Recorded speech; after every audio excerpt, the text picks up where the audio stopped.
Before we dive into the topic, so let's quickly revisit the problem. You have a groundbreaking idea for your new application, and you have wisely chosen to use container for deployment. But the challenge remains, how do you effectively run this container on AWS? Hi, my name is Chakkree Tipsupa, a solution architect from AWS. And today, I will walk you through some of the way to run container on our cloud platform. So let's explore the options.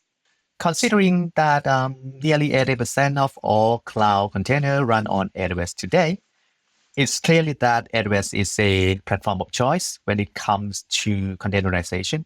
But why customers select us for hosting their container workloads then?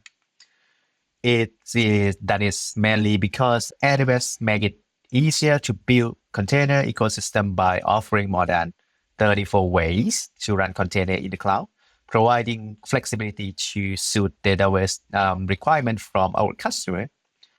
And these are some of the key services that you can build, you can deploy, and also manage your containerized application with ease and efficiency. I would like to divide this service into 3 layers. So starting from the first one, so this one is the image repository.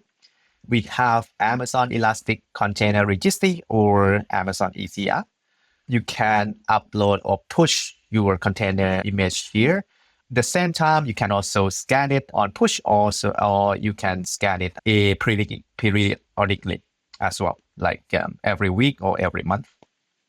You can keep track of the version here for your container image. And after that, you already have your container image inside the cloud. Then you need to choose the orchestrator. So here I include some of the options that you can choose from.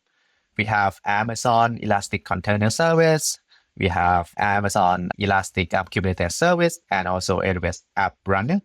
So we also have some kind of third-party orchestrator as well, for example, Red Hat. But today we are going to explore these 3 options. And then when you select the orchestrator, that will be covered later, your container need to run somewhere, right? So that is the layer of the compute. You have the choice to run it on Fargate, which is the serverless option, and also another option to run this on EC2 instance. So these are the 3 main categories of the service that we are going to cover today. Before we dive deeper to those services, I would want to pause a little bit and share about the shared responsibility model on AWS. Some of you might have heard about this before. The key point is that no matter what AWS service you use, the availability and also the security posture of your application is the joint responsibility between you, the customer, and us, AWS. So they are going to be part of the stack that we own responsibility for, and they will be part of the stack that you will own the responsibility for. We are going to use this lens of shared responsibility to go through each of the service that I mentioned last slide. This is the early days of container on AWS. Around 2013, container were starting to become more and more popular, and we saw customers using EC2 instance to install container runtime like Docker to run web application. So with one instance is totally fine. But how about with 100 or 1,000 instances? Customers also started to use Kubernetes or Mesos to orchestrate their workload to maintain their own control plane in separate EC2 instance. So that was the first opportunity that we spotted. It just felt so wrong that the customer have to run more instance to just manage their existing instance here. So that's why in 2015, we have ECS. We basically move the container orchestrator down here to AWS side of responsibility. and then use that container orchestrator to communicate with the EC2 instance via the agent. But you still need to own a lot of things, of course, including load balancer, including auto scaling algorithm, and also CI/CD pipeline in both CI/CD pipeline for your container image and also CI/CD pipeline for your application. So this was still a lot of stuff that were in the customer side of responsibility, not to mention OS patching, runtime patching, agent patching for someone who just want to run the web application is just still too much for them. That's why in 2017, so we moved the line of responsibility higher with Fargate. So here we move the line up. So Fargate is, AWS Fargate is the serverless option that you can use to run your container. So it means that if you want to run container, you don't have to ever launch an EC2 instance anymore. We took responsibility for underlying tasks like patching and OS patching, agent patching, and everything. You as the customer don't need to worry about instance layer at all. But there are still some of the tasks that still belong to you, the customer. So yeah, you can guess load balancer, auto scaling, and both CI/CD pipeline for container and for application code. And also apply for Elastic Kubernetes service, which we launched in 2018.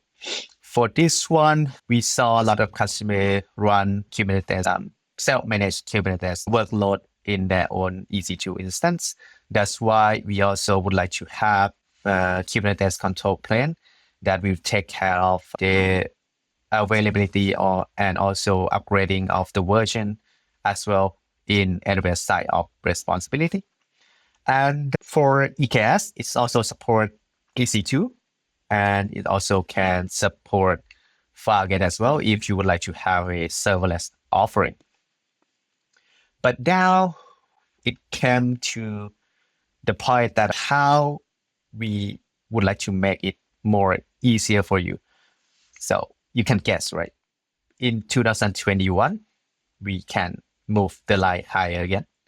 So here, you don't need to take care of your container at all. You don't need to take care of the load balancer. You don't need to take care of CI/CD pipeline for your code or for your container image at all. Even auto scaling, so you can see.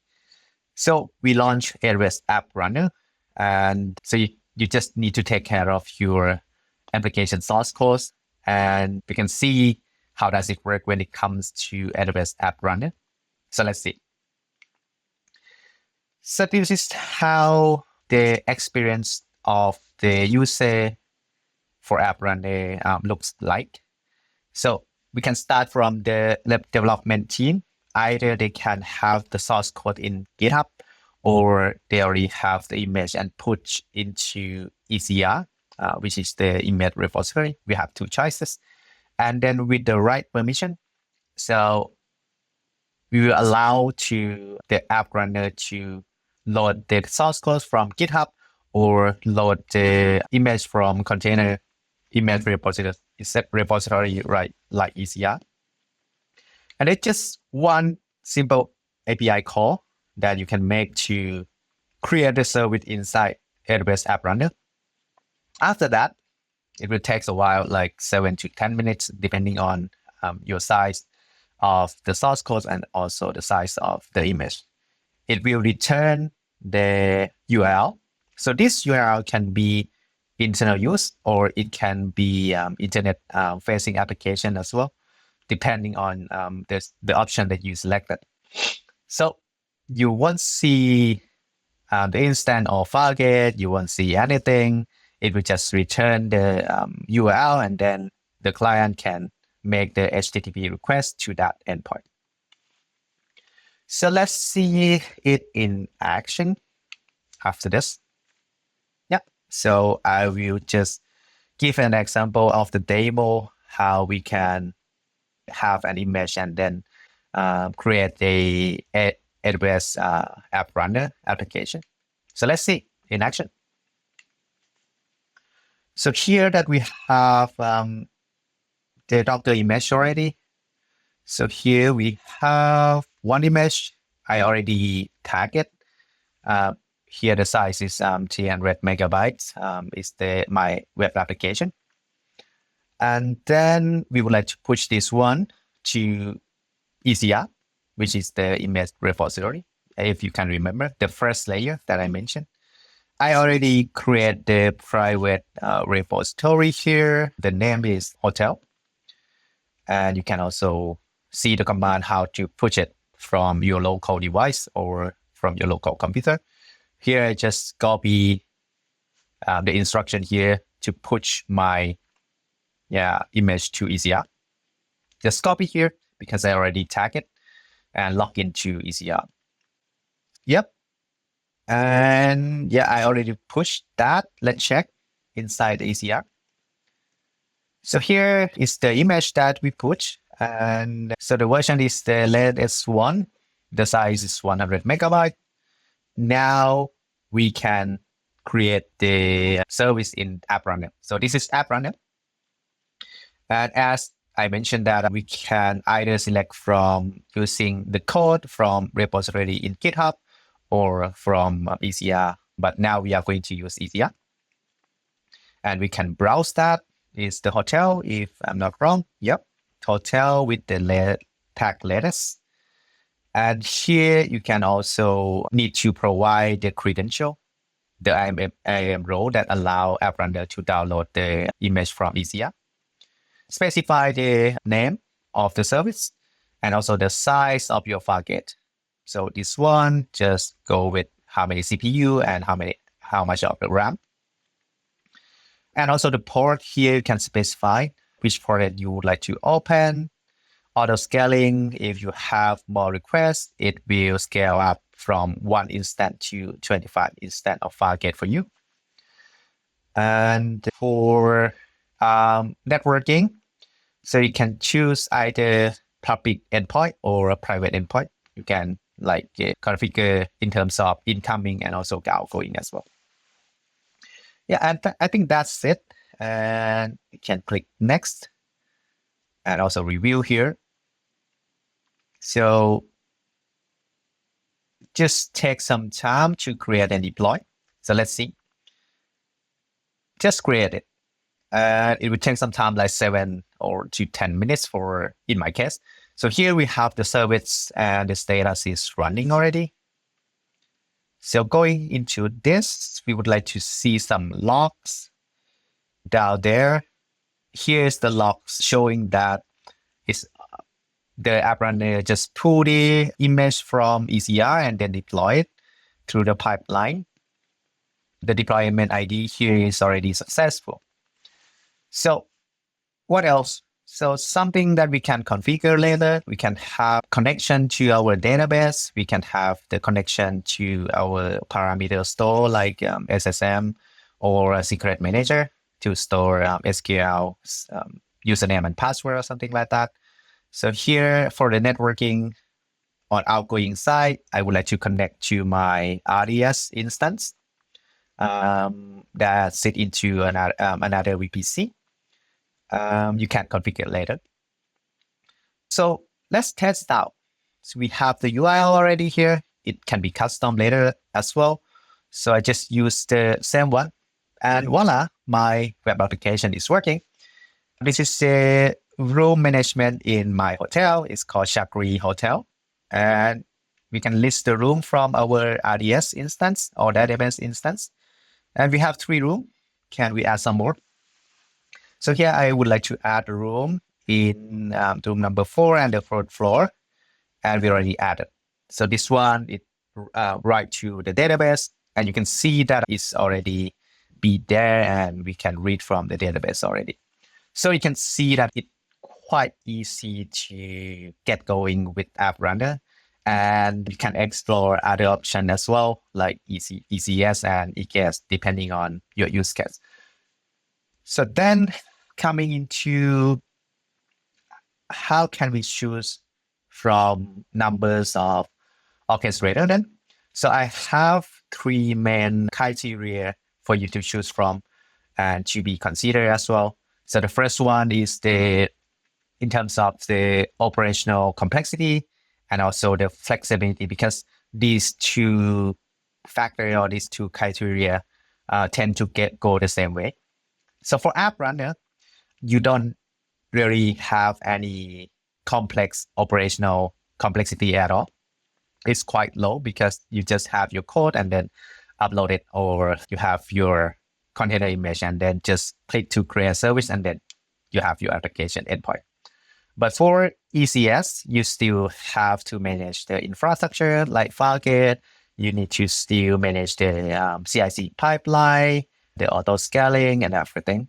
Just like EKS as well, you need to upgrading your OS, upgrading your EC2 instance version of EKS control plane as well. And the flexibility is quite high in terms of EKS because you can run all the open source or CNCF project that support Kubernetes. You can run it on EKS. So this is the first thing, operational complexity and flexibility. It goes the same way. And then how about the scalability? So as you can see for AppRunner, you can do automatically scale depending on the number of requests, if you can remember. But for ECS and EKS, you can scale based on, different metric like CPU utilization, memory utilization, request count that comes into your load balancer or other metric.